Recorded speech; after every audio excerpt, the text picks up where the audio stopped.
Good morning, everyone, and welcome to our Sunday service for, gosh, we're already at September of 2022. It's hard to believe that this year is going by so fast. So here we are once again, Labor Day weekend. And today I would like to share a message called A Labor of Love.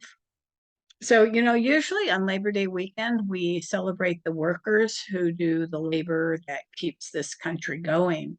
They are actually the backbone of our country, and without them, this country would not exist. So, I truly do want to honor each and every worker out there that does all the jobs, thousands and thousands of jobs that are necessary for our country. So God bless each and every one of you, and thank you for your service. Today, however, I want us to think about Labor Day a bit differently. So let's talk about us, each one of us.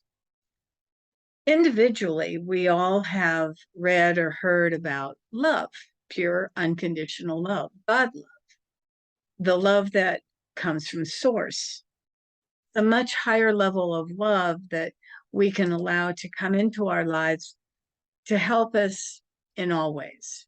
And we already say each Sunday morning that there is only one presence and one power active in the universe and in my life, God, the good, omnipotent.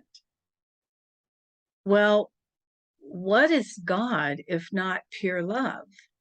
So if we say that only God or love is active in my life, then what we're actually saying is that the only energy that is working in my life is the energy of love, capital L love. We've also read and heard that we are here to send love throughout the planet. And for most of us living on this planet Earth, we take time during our day, or morning, evening, whatever, and we sit and meditate. And we bring love to the forefront and we take a few minutes or more, hopefully, and we feel that love going out to the world, to all the people, the plants, the animals, and the earth itself.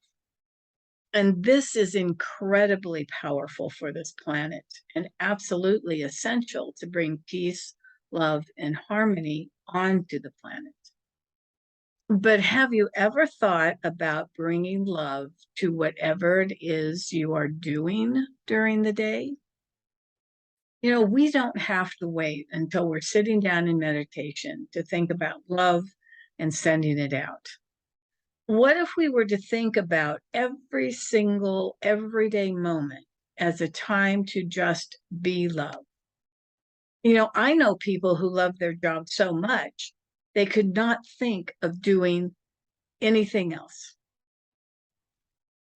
In some cases, people have stated that if they won the lotto, they would still be doing their jobs because of that love for that job.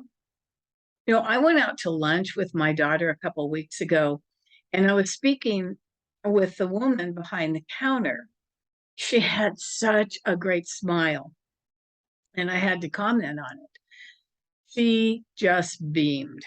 She told me that she could not think of any other place she would rather be than right there. She got to meet people, help them with their orders, give them a smile for their day, and maybe even share some time with them to get to know them better. And she loves her job. So what if we could bring that same energy into whatever it was that we are doing? Some of us have jobs outside the home. Some own their own businesses. Being on every day all the time can be exhausting. But what if we began our day looking at how we are helping and assisting people in some way?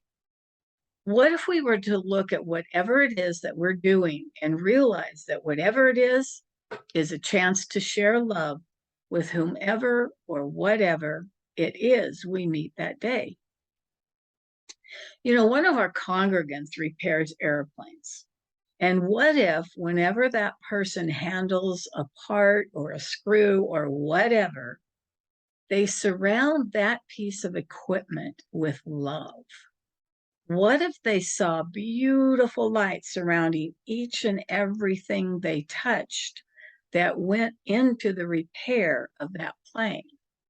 When they finished, that plane would be an object of light moving in the air.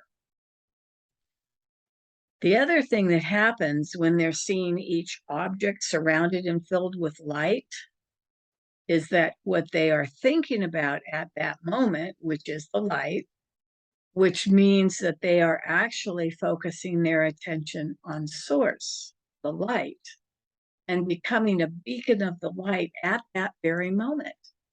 They don't even have to think about sending the light out to heal the world because they are already doing it just as they are working and concentrating on what they're doing.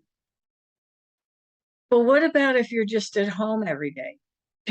We do so much of our work around the house on automatic. We know how to wash dishes or rinse them and put them into the dishwasher. We don't have to think about that. Yet, what if we filled each plate, glass, cup, or piece of silverware with love as we handled it? We put the clothes into the washer and then the dryer, and we don't really think about it. We pull them out, we fold them, we put them away. And we're not even really paying attention to the clothes when we're doing that. We're probably thinking about 3 or 4 other things. Everything is on automatic for us in our lives. But what if we were to send love to the washer and the dryer, to the clothes as we handle them? How about to the closet or to the dresser as we put them away? Once again, everything that we do, which we could call labor, could be done with gifting love to each and everything we see and touch. We could say that we could be in gratitude for each and everything that we handle, and gratitude is a form of love. But what if we just focused on love itself, just seeing the light of love surrounding each and everything that we see and touch? Saint Germain stated, if all you see from the eyes of love, then all you see becomes love itself. If everything you do with love, then everything you do becomes love going out to the world. When this becomes the way you live your life, then you yourself become the light of love for all. But what is love? And more importantly, who is set to decide what love truly is? The Edgar Cayce readings mention love in over 3,000 of his documents. Throughout his readings, many conversations include questions on finding love, the love of material things, expressions of love, working with the spirit of love, and most importantly, love as the guiding principle and answer to it all. In his readings, Mr. Cayce spoke of love as a governing principle behind all human enlightenment. Using the forces of love to recognize our true nature in one another as beings of light and love, he speaks of universal love as a necessary component for unity of purpose and desire, both for individuals and as a group.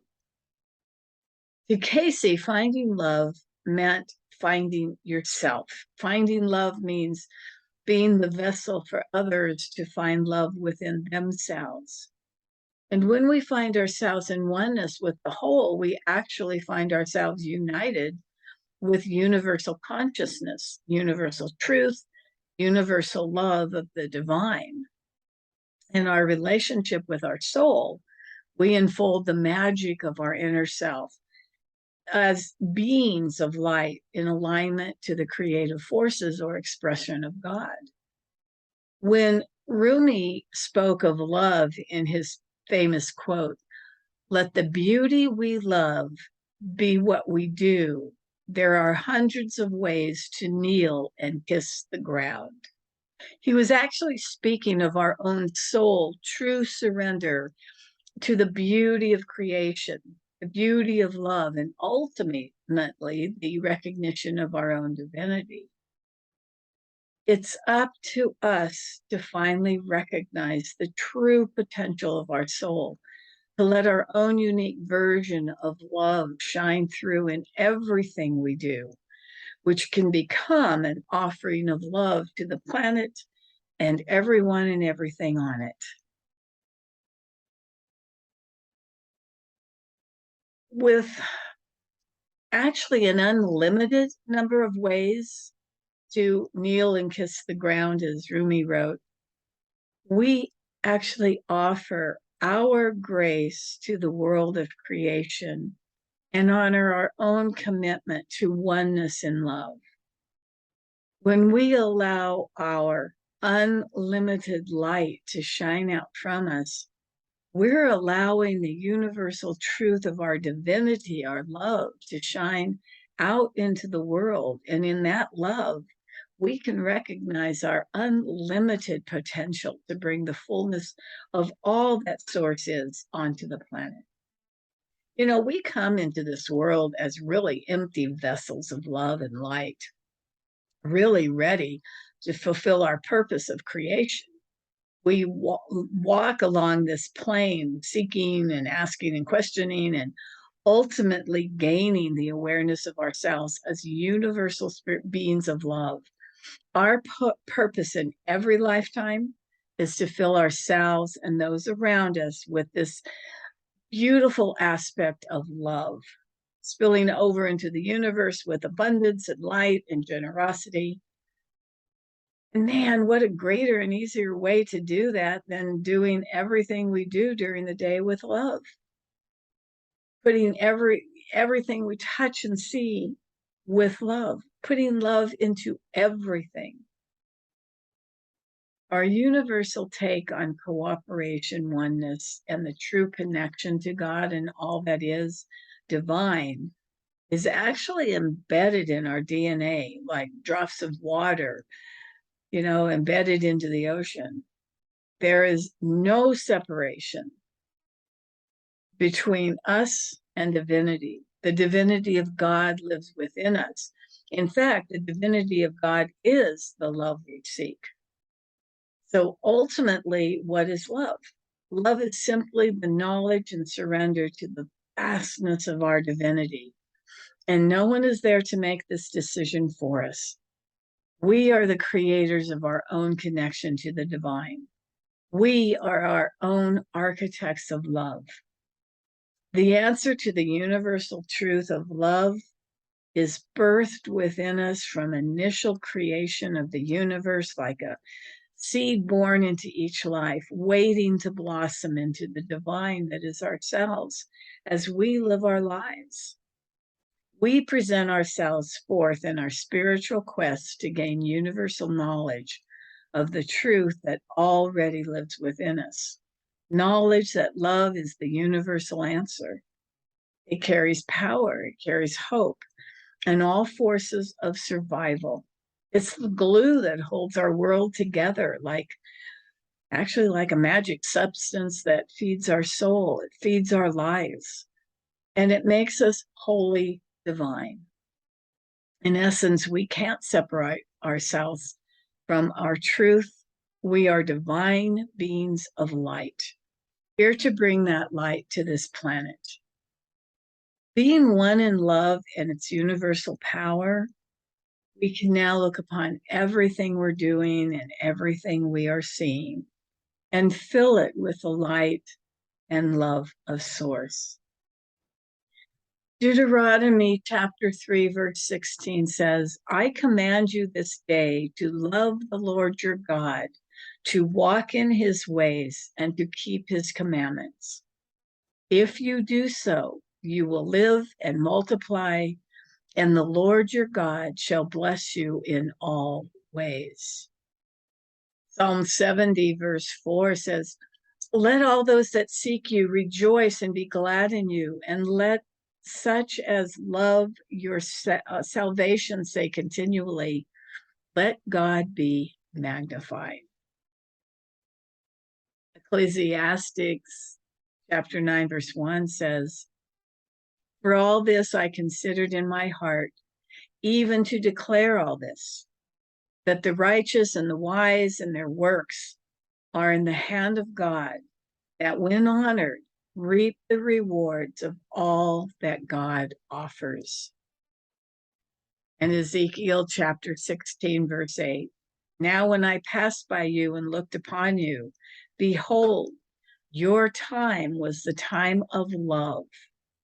I swore unto you and entered into a covenant with you, said the Lord God, and you became mine."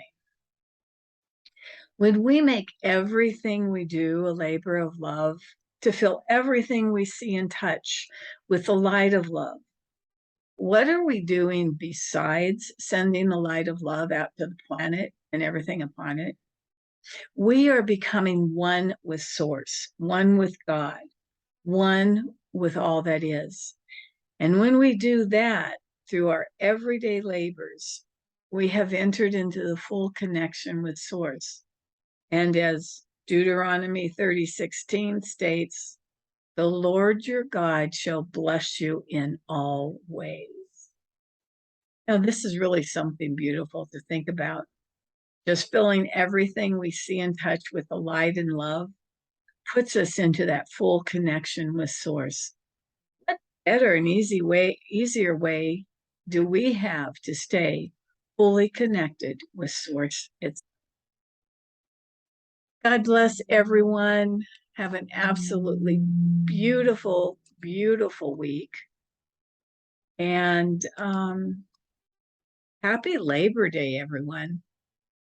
God bless.